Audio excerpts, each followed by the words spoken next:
नमस्ते, आदाब, सत श्री अकाल। स्वागत है आप सभी लोगों का एक इंपॉर्टेंट अपडेट सेशन में, जहां पर हम लोग डिस्कस करने वाले हैं एसबीआई ने हमें ये जो बम्पर वैकेंसीज का तोहफा दिया है 13,700 से भी ज्यादा वैकेंसीज का, उसके लिए सारी की सारी चीजें डिटेल में जानेंगे। आगे जाने से पहले एक चीज मैं आप लोगों को बताना चाहता हूं। सर, इतनी बड़ी वैकेंसी पिछले 7-8 साल की हिस्ट्री में हमें देखने को नहीं मिली है एसबीआई की तरफ से। इतने भारी पैमाने पर वैकेंसीज एसबीआई की तरफ से हमने देखी नहीं है, तो बहुत अच्छी अपॉर्चुनिटी है। इस अपॉर्चुनिटी का रिजल्ट क्या निकलेगा, क्या आपको इतने बड़े बम्पर वैकेंसीज में जॉब मिलेगी या नहीं मिलेगी, यह डिपेंड करता है सिर्फ और सिर्फ एक इंसान पे, और वो इंसान हो आप खुद। तो चलिए बिना देर गवाए सारी चीजों के बारे में डिटेल में जानते हैं। कौन कौन सी चीजों के बारे में बात करने वाला हूं मैं इस सेशन में बात करने वाला हूं कि ये एग्जामिनेशन अगर देना है तो क्या एज होना चाहिए, क्या एलिजिबिलिटी क्राइटेरिया होता है, और इस एग्जामिनेशन के लिए क्या क्या सिलेबस है, जॉब का प्रोफाइल क्या होता है, लास्ट ईयर के कट ऑफ्स और एग्जामिनेशन पैटर्न्स, इन सारे चीजों के ऊपर हम बात करेंगे। तो सबसे पहले बात करते हैं कि क्लर्क की जॉब प्रोफाइल होती क्या है। सर, अगर आप कभी बैंक में गए हो और बैंक में जाने के बाद आपने जो भी काम आपको कराने होते हैं, जैसे पासबुक अपडेट कराना है, चेक क्लियर करना है, एनईएफटी आरटीजीएस ट्रांजैक्शन करना है, पैसे निकालने हैं, या फिर आपको अकाउंट स्टेटमेंट चाहिए, ये काम करने के लिए आप जिन जिन लोगों के पास बैंक में जाते हो वो सारे के सारे क्लरिकल पोस्ट वाले लोग होते हैं। तो क्लर्क होने के बाद आप लोग भी बैंक में यही सारी चीजें करोगे। तो ये है इनका जॉब प्रोफाइल। सबसे बड़ी बात क्या है, एक बार जब आप बैंक के अंदर एंट्री कर लेते हो ना सर, तो बैंक के अंदर एंट्री करने के बाद डिपार्टमेंटल प्रमोशनल एग्जामिनेशंस देके आप आगे प्रमोशंस ले सकते हो। ये बैंकिंग एग्जामिनेशन की बहुत प्यारी सी खूबसूरती है।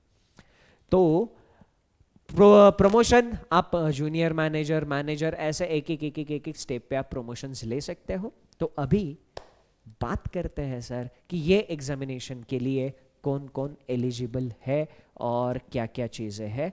उससे पहले कुछ इंपॉर्टेंट डेट्स पर नज़र डाल लेते हैं कि एक एस्पिरेंट के पॉइंट ऑफ व्यू कौन कौन सी डेट्स इंपॉर्टेंट है। सबसे पहले 17 दिसंबर से 7 जनवरी, यानी आज से लेके 7 जनवरी तक आप इस एग्जामिनेशन के लिए फॉर्म फिल कर सकते हो। फॉर्म फिल करते वक्त बहुत सारी गलतियां होती है और वो गलतियां बहुत भारी पड़ सकती है। बहुत बार बहुत सारे एस्पिरेंट्स को एग्जामिनेशन देने ही नहीं दिया गया फॉर्म फिलअप में गलतियों के कारण। तो आप फॉर्म फिल करने से पहले एक डिटेल्ड वीडियो ऑलरेडी मैं बना चुका हूं, how to fill the form for SBI clerk by Sachin sir. ऐसा अगर आप सर्च करोगे तो आपको वो वीडियो मिल जाएगी। वीडियो देख लेना, कुछ भी गलती मत करना, सारी की सारी चीजें स्टेप बाय स्टेप अच्छे से फॉलो करना बिना गलती किए।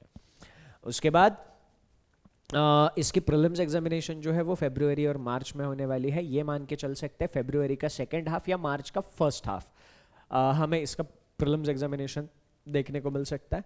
इसकी मेंस एग्जामिनेशन हमें देखने को मिल सकती है मार्च या अप्रैल, मार्च का एंड या अप्रैल का स्टार्टिंग में हमें इसकी मेंस एग्जामिनेशन देखने को मिल सकती है। और सैलरी जो है एसबीआई क्लर्क की सैलरी 30 से 45 हज़ार के बीच में जाती है। लोकेशन टू लोकेशन वैरी करती रहती है, अलाउंसेस अलग अलग लोकेशंस पे होते हैं, तो ये सैलरी वैरी करती रहती है ना। तो ये बहुत प्यारी चीज़ है सर। फर्स्ट सैलरी आपकी पहले महीने में जो अकाउंट में क्रेडिट होगी वो सैलरी होगी 30 से 45 हज़ार के बीच में। क्या चाहिए सर आपको, है ना। तो एक बार स्टेट वाइज वैकेंसीज देख लेते हैं हम। तमिलनाडु में 336 वैकेंसीज, ये मैं बात कर रहा हूँ रेगुलर वैकेंसीज की। पुदुचेरी में 4 वैकेंसीज, तेलंगाना में 342, राजस्थान में 445, वेस्ट बंगाल में 1254 वैकेंसीज, अंडमान निकोबार आइलैंड्स में 70 वैकेंसीज, सिक्किम में 56, उत्तर प्रदेश में 1894, उत्तराखंड में 316, महाराष्ट्र में 1163 वैकेंसीज, गोवा में 20 वैकेंसीज, गुजरात में 1073 वैकेंसीज, आंध्रा में 50, कर्नाटका में 50, मध्य प्रदेश में 1317, छत्तीसगढ़ में 483, ओडिशा में 362, हरियाणा में 306, जम्मू कश्मीर में 141, हिमाचल प्रदेश में 170, छत्तीसगढ़ में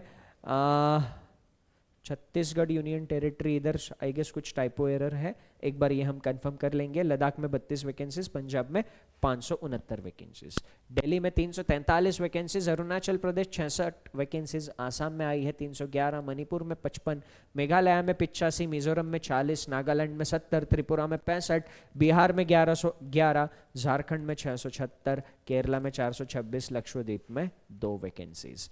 तो ये है स्टेट वाइज वैकेंसीज। अब थोड़ी सी ध्यान में रखना चीज है, जब आप अपने स्टेट में वैकेंसीज कम देखते हो और आपको मन करता है यार इस स्टेट में वैकेंसी ज्यादा है, मैं उस स्टेट से अप्लाई कर देता हूं, या फिर मेरी स्टेट का कट ऑफ बहुत ज्यादा जाता है, उस फलानी स्टेट का कट ऑफ बहुत कम है, तो मैं उस स्टेट से अप्लाई कर देता हूं, ऐसे ख्याल मन में आ सकते हैं। किसी भी दूसरी स्टेट से अप्लाई करने से पहले 2 चीजें ध्यान में रखना। सबसे पहली चीज, सर जिस किसी भी स्टेट से आप एग्जामिनेशन दोगे उस स्टेट की लोकल लैंग्वेज जो भी होगी वो आपको आनी चाहिए। वो आपको आनी चाहिए से क्या मतलब है, वो लोकल लैंग्वेज आपको लिखना आना चाहिए, बोलना आना चाहिए, पढ़ना आना चाहिए। उस स्टेट की लोकल लैंग्वेज आपने 12th तक कहीं पे भी स्कूल में पढ़ी है और उसके मार्क्स आपके मार्कशीट पर है तो चल जाएगा। अगर आपने उस स्टेट की लोकल लैंग्वेज को नहीं पढ़ा हुआ है तो आपको सिलेक्शन के बाद एक लैंग्वेज प्रोफिशिएंसी टेस्ट देनी पड़ेगी। उस स्टेट की जो भी लोकल लैंग्वेज है उस लोकल लैंग्वेज में आपकी एक टेस्ट ली जाएगी और वो टेस्ट आपके लिए कंपलसरी होगी अगर आपने उस स्टेट का लोकल लैंग्वेज नहीं पढ़ा है तो। पहली चीज ये आपको ध्यान में रखना है। दूसरी चीज, इंटरस्टेट ट्रांसफर एसबीआई में अलाउड नहीं होते। तो अगर आप ये सोच रहे हो कि चलो अभी तो उधर मतलब जॉब लेने के लिए मैं उस स्टेट में घुस जाता हूं, बाद में देख लेंगे, नहीं, ऐसा नहीं होगा। आप जिस स्टेट में आप एग्जामिनेशन दोगे उसी स्टेट में आपको पोस्टिंग मिलेगी और आपको उसी स्टेट में जॉब करनी पड़ेगी। बात समझ में आ गई? तो ये 2 चीजें किसी भी और स्टेट से अप्लाई करने से पहले ध्यान में रखना, ठीक। उसके अलावा एक और चीज होती है सर, बहुत बार क्या होता है ना, कुछ स्टेट ने अपने अपने एरिया के हिसाब से, अपने अपने रूल्स एंड रेगुलेशंस के हिसाब से कुछ कम्युनिटीज को रिजर्वेशन बेनिफिट्स दिए हुए होते हैं। तो पर्टिकुलर कम्युनिटी को अगर किसी एक फलानी स्टेट में रिजर्वेशन बेनिफिट है, जरूरी नहीं उस पर्टिकुलर कम्युनिटी को रिजर्वेशन का बेनिफिट दूसरी स्टेट में भी मिले। बात ध्यान में रखना। आगे एलिजिबिलिटी की बात करते हैं। ये जो एग्जामिनेशन है, प्यारी सी अपॉर्चुनिटी कौन कौन ग्रैब कर सकता है। तो ये एग्जामिनेशन देने के लिए आपकी एज 20 से 28 के बीच में होनी जरूरी है। 20 साल से कम उम्र नहीं चलेगी, 28 साल से ज्यादा उम्र नहीं चलेगी। बहुत ज्यादा कंफ्यूजन होता है, इसीलिए बैंक हमेशा नोटिफिकेशन में डेट्स ऑलरेडी दे देती है। अगर आप 2 अप्रैल 1996 के पहले पैदा हुए हो, आप एलिजिबल नहीं हो। 2 अप्रैल 1996 इस डेट पर पैदा हुए हो कोई इशू नहीं है, बट इससे पहले अगर पैदा हुए हो आप एलिजिबल नहीं है। 1 अप्रैल 2004 के बाद में अगर पैदा हुए हो तो आप एलिजिबल नहीं हो। 1 अप्रैल 2004 के बाद में अगर आप पैदा हुए हो तो आप एलिजिबल नहीं हो। तो ये डेट्स आप लोगों को ध्यान में रखनी है, ठीक है। इसके बाद में अगर आपकी बर्थ डेट है तो आप एलिजिबल बिल्कुल भी नहीं हो। ग्रेजुएशन, फिर ये बर्थ डेट का क्लियर हो गया क्योंकि बहुत सारा कंफ्यूजन होता है। इस डेट पर आप पैदा हुए हो, ये आपकी बर्थ डेट है, कोई प्रॉब्लम नहीं है, आप एग्जामिनेशन के लिए एलिजिबल हो। फिर एजुकेशनल क्वालिफिकेशन की बात करते हैं। आपने किसी भी स्ट्रीम से ग्रेजुएशन कंप्लीट किया है, दैट इज सफिशिएंट। वो इंस्टीट्यूट या वो यूनिवर्सिटी गवर्नमेंट रिकॉग्नाइज्ड होनी चाहिए, ये जरूरी है। आपका ग्रेजुएशन कंप्लीट होना चाहिए। अगर आप फाइनल ईयर में हो तो क्या आप एग्जामिनेशन दे सकते हो? बेशक दे सकते हो। एक शर्त है, आपका फाइनल रिजल्ट 31 दिसंबर के पहले आपके हाथ में होना जरूरी है। नोटिफिकेशन में साफ साफ लिखा हुआ है कि आपका फाइनल आपने कंप्लीट कर लिया है 31/12 से पहले। ये प्रूफ आपको जब भी मांगे जाएंगे, देने पड़ेंगे, जो डॉक्यूमेंट वेरिफिकेशन के टाइम देने पड़ते हैं। तीसरी एक चीज, ये वैसे डायरेक्टली लिखा नहीं होता बट ये बोला जाता है कि कंप्यूटर नॉलेज होना मैंडेटरी है। कंप्यूटर नॉलेज मैंडेटरी क्यों बोला जाता है सर? इसीलिए बोला जाता है क्योंकि क्या होता है, आजकल बहुत सारी चीजें कंप्यूटर, बहुत सारे नहीं, सारी ही चीज़ें कंप्यूटर्स पर हो रही है। तो सिलेक्शन देने के बाद उनके पास इतना टाइम नहीं है कि आपको कंप्यूटर का बेसिक नॉलेज देते बैठे। तो आपको कंप्यूटर नॉलेज है या नहीं उनको कैसे पता चलेगा? आपने कभी भी अपने स्कूल में या कॉलेज में कंप्यूटर से रिलेटेड कोई भी सब्जेक्ट पढ़ा हुआ है और उसके मार्क्स आपके मार्कशीट में है, दैट इज सफिशिएंट। कंप्यूटर से रिलेटेड कोई भी सब्जेक्ट आपने पढ़ा हो, है ना, और उसके मार्क्स 1 से 1 से 10 तक पढ़ा हो, 11 12 में पढ़ा हो या ग्रेजुएशन में पढ़ा हो, उसके मार्क्स मार्कशीट में है, एडिशनल कोई सर्टिफिकेट की जरूरत नहीं पड़ती। अगर आपने कंप्यूटर कभी पढ़ा हुआ नहीं है तो आपके पास एक कंप्यूटर सर्टिफिकेट होना जरूरी है एक रिकॉग्नाइज्ड इंस्टीट्यूट से। ठीक, तो ये एलिजिबिलिटी क्राइटेरिया है। हर एक कैटेगरी को अपने अपने हिसाब से रिलैक्सेशन मिलता है। SC ST के लिए 5 साल का रिलैक्सेशन है, OBC के लिए 3 साल का रिलैक्सेशन है। रिलैक्सेशन अपर साइड पे काम करेगा। जैसे यहाँ पर मैंने ये जो एलिजिबिलिटी बताया 20 से 28, अगर कोई ST कैटेगरी से है तो वो 5 साल पहले एग्जाम नहीं दे सकता, वो 28 के बाद और 5 यानी वो 33 साल तक एग्जामिनेशन दे सकता है SC ST कैटेगरी से जो भी है। OBC कैटेगरी वालों को 3 साल का रिलैक्सेशन है। PWD जनरल EWS कैटेगरी वालों को 10 साल का रिलैक्सेशन है। PWBD SC ST कैटेगरी के लिए 15 साल का रिलैक्सेशन है। PWBD OBC कैटेगरी के लिए 13 साल का रिलैक्सेशन है। और बाकी हर कैटेगरी के हिसाब से रिलैक्सेशन यहाँ पर एप्लीकेबल है।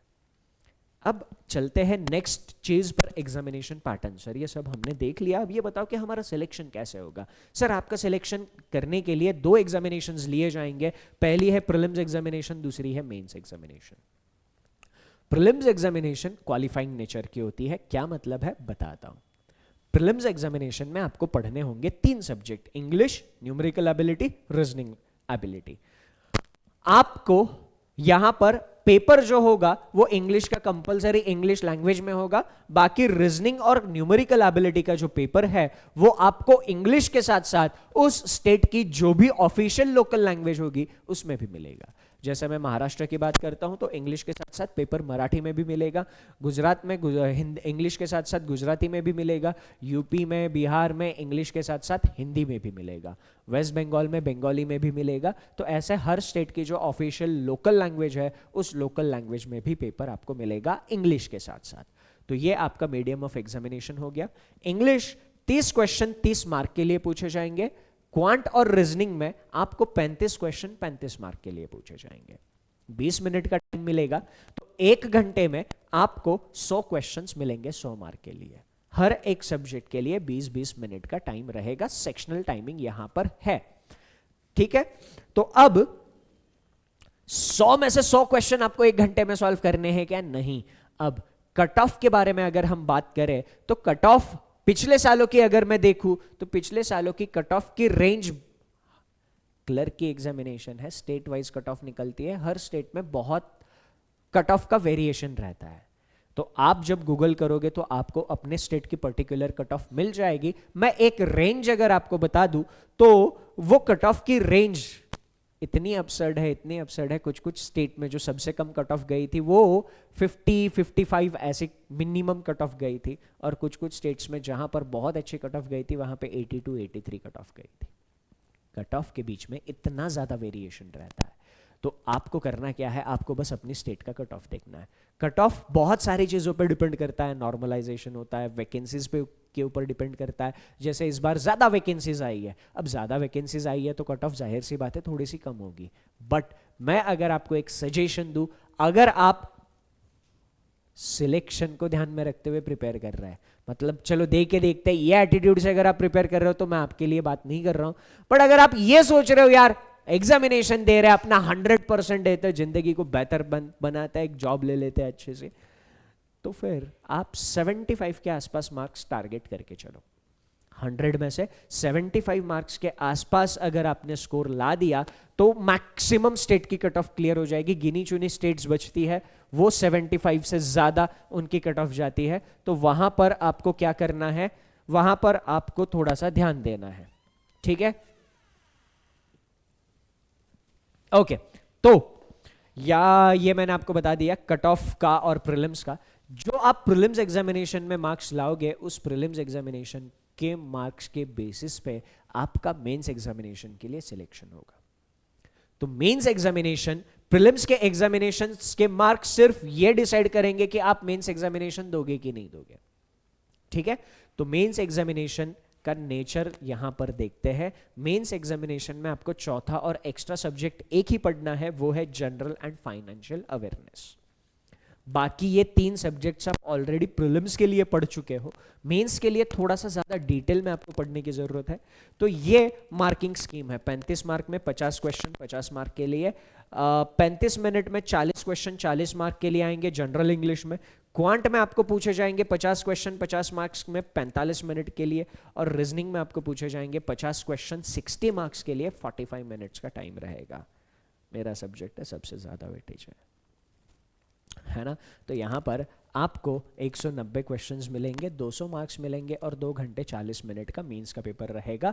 मेंस में आप कितना स्कोर करते हो उसके बेसिस पे फाइनल कट ऑफ लगती है। मेंस में आपने लाए हुए मार्क्स के बेसिस पे आपका सिलेक्शन होगा नहीं होगा ये डिसाइड होता है। फाइनल कट ऑफ मेंस के हिसाब से लगेगी।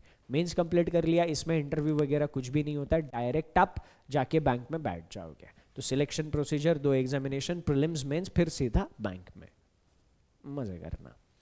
एग्जामिनेशन पैटर्न के बाद सैलरी की मैंने आपको बता ही दी है, 30 से 45 हज़ार के बीच में सैलरी होती है। अलग अलग अलाउंसेस अलग अलग जगह पर अलग अलग होते हैं, तो उसी के हिसाब से सैलरी वैरी करती रहती है, बट आमतौर पे सैलरी इस रेंज में जाती हुई देखने को मिलती है। सिलेबस की बात करूं, मैं आप लोगों के साथ रीजनिंग डिस्कस करता हूं, और रीजनिंग अगर सही से पढ़ लिया है तो यकीन मानना आपके चाहे प्री हो चाहे मेंस हो, सबसे ज्यादा मार्क रीजनिंग में आएंगे। सही से अगर कर ली सारी चीजें। सही से कर ली का क्या मतलब होता है वो तो हम एक सेपरेट सेशन में बात करेंगे। अभी मैं आपको एक जस्ट ओवरव्यू दे देता हूं। रीजनिंग में टोटल 11 चैप्टर्स आते हैं। इन 11 चैप्टर्स में से केवल 8 चैप्टर्स आपको प्रीलिम्स में पढ़ने हैं। 11 चैप्टर्स में से केवल 8 चैप्टर्स आपको प्रीलिम्स में पढ़ने हैं, बाकी ये 3 चैप्टर आपको मेंस में पढ़ने होते हैं। तो मेंस के लिए 11, प्री के लिए सिर्फ 8 चैप्टर्स। कौन सी बड़ी बात है, फरवरी में एग्जामिनेशन होगा, 2-2.5 महीने हमारे पास है, 2 महीने के आसपास तो हमारे पास टाइम है। तो 8 चैप्टर्स 2 महीने में पढ़ना मुश्किल नहीं है। तो हम सारा प्री और मेंस ये 2 महीने में कवर करेंगे। ठीक, क्वांट की अगर मैं बात करूं तो क्वांट को हम 3 सेगमेंट में डिवाइड करते हैं। एक है स्पीड मैथ्स, जिसमें ये 3 चैप्टर आते हैं, quadratic equation, number series, simplification, approximation. आपका जो 35 मार्क का पेपर आता है, उन 35 मार्क्स में से 15 से 20 मार्क इधर ही आता है। 20 कभी एग्जामिनर आपके ऊपर खुश हो गया तो, नहीं तो 15 मार्क्स के आसपास आपको इधर स्पीड मैथ्स में ये 3 चैप्टर में 15 मार्क्स आपके कवर हो जाते हैं। 15 मार्क के आसपास ये 3 चैप्टर का वेटेज रखते हैं। 35 में से 15 बचे कितने, 20 मार्क। उन 20 मार्क्स में से 10 मार्क जाते हैं इस वाले सेक्शन को, डेटा इंटरप्रिटेशन को, और 10 मार्क के आसपास जाते हैं इस सेक्शन को, इसको हम अरिथमेटिक कहते हैं। अरिथमेटिक में भी क्या है, अरिथमेटिक में भी सारी वही चीजें हैं जो आपने स्कूल और कॉलेज में पढ़ रखी है। ओके, तो ये आपका क्वांट का सिलेबस है। इंग्लिश में आपको ये इतने सारे चैप्टर्स दिख रहे हैं, बट थोड़ा सिस्टमैटिकली पढ़ोगे तो इंग्लिश भी 3 सेगमेंट में डिवाइड करते हैं। पहला है ग्रामर, इंग्लिश का पहला सेगमेंट है ग्रामर, दूसरा सेगमेंट है रीडिंग, एंड तीसरा सेगमेंट है वोकैबुलरी। इन 3 सेगमेंट में अगर हम इंग्लिश डिवाइड करते हैं तो ये 3 चीजें हमें इंग्लिश में पढ़नी है। ग्रामर पढ़ना है, कौन कौन से चैप्टर्स है, नाम आपके सामने है, नाउन, प्रोनाउन, फिलर्स वोकैबुलरी का पार्ट है। तो ये रीडिंग के बेस पर रीडिंग कॉम्प्रिहेंशन आता है, सेंटेंस रीअरेंजमेंट आता है, वोकैब के बेस पर आपको क्लोज टेस्ट आता है, फिलर्स आता है, ऐसे क्वेश्चंस के पैटर्न्स होते हैं। ठीक है, तो उसके बाद बचता है general awareness, banking awareness and current affairs के सिलेबस। तो जनरल बैंकिंग अवेयरनेस और करंट अफेयर्स के सिलेबस में आपको बैंकिंग स्ट्रक्चर जो है इंडिया में उससे रिलेटेड चीज़ें पढ़नी होंगी, इंटरनेशनल स्ट्रक्चर जो है बैंकिंग का उससे रिलेटेड चीज़ें पढ़नी होगी, हाल फिलहाल में जो भी चीज़ें चल रही है करंट में उसके ऊपर बहुत ज़्यादा वेटेज रहता है। तो यहाँ से आप ही अपना चौथा सब्जेक्ट जो मेंस में पूछा जाता है इसकी तैयारी करो। ठीक है, अब सर सभी बातें कर ली, एक चीज के ऊपर बात करते हैं, तैयारी कैसे करें। तो तैयारी कैसे करें, इसके लिए आपको खुद से एक सवाल पूछना है, क्या मैं बिगिनर हूं, क्या मैं रिपीटर हूं। अगर आप बिगिनर हो तो आपकी स्ट्रैटेजी अलग है, अगर आप रिपीटर हो तो आपकी स्ट्रैटेजी अलग है। अगर आप रिपीटर हो, सिंपल स्ट्रैटेजी है, आपको सिर्फ 2 चीजें करनी है। पहली, आपको हर रोज खुद से एक मॉक लगाना है, खुद से हर रोज लगाना है। ठीक, और एक मॉक हमारे साथ लगाना है। हम रोज शाम को 6 बजे, 7 बजे और 8 बजे, 6 बजे इंग्लिश की क्लास होती है, मॉक टेस्ट डिस्कस होता है, 7 बजे रीजनिंग की क्लास मैं लेता हूं, मॉक टेस्ट डिस्कस करता है, 8 बजे क्वांट की क्लास सुमित सर लेते हैं, क्वांट का मॉक डिस्कस करते हैं। ये क्लासेस अगर आपने अटेंड कर ली तो आपका खेल खत्म। बिगिनर के लिए जो अगर एकदम जीरो से तैयारी करना चाह रहा है, आई वुड हाईली रिकमेंड आप कोई एक अच्छी सी सुंदर सी बैच फॉलो करो। बैच में सारे के सारे टॉपिक एकदम बेसिक से उस लेवल तक पढ़ो जिस लेवल तक एग्जामिनेशन में पूछे जाते हैं। अगर आपको हम लोगों की बातें समझ में आती है, आपको लगता है हम लोगों की ट्यूनिंग मैच होती है, तो हम लोगों ने एक बहुत प्यारी सी बैच लॉन्च करी है एसबीआई क्लर्क के लिए, क्रैक 2.0 बैच। प्री और मेंस दोनों चीजें इसमें कवर हो जाएगी। A to Z सारा का सारा सिलेबस एग्जामिनेशन के पहले एकदम आराम से प्यार से कंप्लीट होगा। फ्राइडे से इस बैच में क्लासेस शुरू हो रही है, तो फटाफट एनरोल कर लो और मजे के साथ सिलेक्शन लो, है ना। छाती पीट के सिलेक्शन नहीं लेना है, मजे के साथ लेना है। और अगर आपको लगता है कि इसके बाद भी आप आगे आने वाले एग्जामिनेशंस पर फोकस करना चाहते हो, तो बैंक महापैक एनरोल कर लो, ज़्यादा सही रहेगा। वो एक बैच में एनरोल करोगे, सिर्फ इस एक बैच का एक्सेस मिलेगा। बैंक महापैक में बहुत सारे फीचर्स है, इन्फिनिटी प्रैक्टिस है, जितना मर्जी चाहे प्रैक्टिस करो, जितने मर्जी चाहे मॉक आप खुद बनाओ और वो मॉक सॉल्व करो, ऐसी बहुत सारी चीज़ें हैं। तो ये 1 साल का सब्सक्रिप्शन होता है, 6 महीने, 12 महीने, 24 महीने आपको ऐसे वेरिएंट्स में मिलता है। तो बैंक महापैक में एनरोल करके आप अपनी तैयारी को और सही डायरेक्शन में ले जा सकते हो। तो that's all about SBI clerk. इसके अलावा आपके जहन में अगर कोई डाउट बचता है तो इस वीडियो के नीचे कमेंट कर दो, मैं या मेरी टीम आपकी कमेंट का रिप्लाई जरूर करेंगे। सिलेक्शन के लिए ऑल द बेस्ट। रिपीटर्स के लिए शाम के 6, 7, 8 बजे यूट्यूब पर फ्री ऑफ कॉस्ट क्लासेस चल रही है। बिगिनर्स के लिए बैंक महापैक में एनरोल करना है, crack 2.0 SBI clerk batch follow करना है। That's it from my side in this session. Thank you, take care, and सबसे important, enjoy your time. Bye bye.